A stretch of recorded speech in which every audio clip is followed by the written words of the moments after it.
2002 કોમી રમખાણોમાં 2,500 મુસ્લિમોની કત્લેઆમ કરનારા ભારતીય જનતા પાર્ટીના જે કોમવાદી વૈશ્વિક દરિંદાઓ છે એમની સામે નહીં, નકલી એન્કાઉન્ટર કરી બેગુનાહોના ખૂન રેડનારા ફરજી એન્કાઉન્ટર કરનારાઓની સામે નહીં, દેશને હિન્દુ મુસલમાનના નામે વિભાજિત કરી તલવારોને ત્રિશુલો વેચનારાઓની સામે નહીં, કરોડો અરબોના સ્કેમ કરનારા લોકોની સામે નહીં, રિયલ એસ્ટેટ, લેન્ડ અને માઇનિંગના માફિયાઓની સામે નહીં, અતિ કરપ્ટ અને ભ્રષ્ટ ગુજરાત અને દેશના આઈએસ આઈપીએસ અધિકારીઓ, એમપી, એમએલએ અને મંત્રીઓની સામે નહીં, ચૈતર વસાવાની સામે અચાનક ગુનો સાબિત થઈ ગયો અને 7 વર્ષની સજા કરવામાં આવી.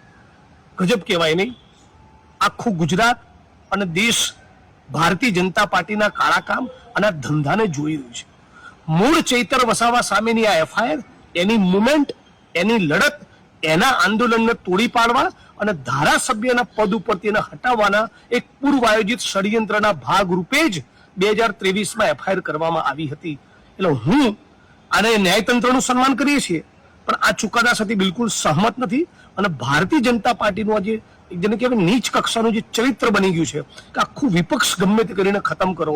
મને પણ આસામની જેલમાં નાખ્યો હતો, મહિલા પોલીસના બાજુમાં બેસાડી એની જોડે છેડતીની મારી પર એફઆઈઆર કરાઈ, વિપક્ષના અનેક નેતાઓને ટાર્ગેટ કરવા આ જે લોકશાહી અને બંધારણની જે હત્યા થઈ રહી છે ગુજરાતમાં અને દેશમાં, નરેન્દ્ર મોદીના શાસનમાં, ભાજપના શાસનમાં, એને સમગ્ર ગુજરાત અને દેશે ઓળખવાની જરૂર છે.